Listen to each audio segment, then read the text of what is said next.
Facebook বর্তমানে শুধুমাত্রই সামাজিক যোগাযোগ মাধ্যম নয়, বরং এটি ব্যবসার ক্ষেত্রে বাংলাদেশের পার্সপেক্টিভে অন্যতম গুরুত্বপূর্ণ একটি টুল হিসেবে ব্যবহৃত হচ্ছে। ফেসবুকের মাধ্যমে বিজনেসের ক্ষেত্রে যে সুবিধাগুলো পাওয়া যায় তার মধ্যে নাম্বার ওয়ান, বৃহৎ ইউজার বেস।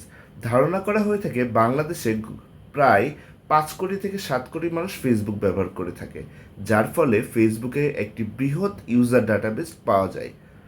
সেকেন্ড, সরাসরি বিক্রয় করার সুযোগ থাকে। ফেসবুকে ওয়েবসাইট ছাড়াও মেসেজ ক্যাম্পেইনে ইনবক্সে খুব সহজেই সেল জেনারেট করা সম্ভব হয়ে থাকে।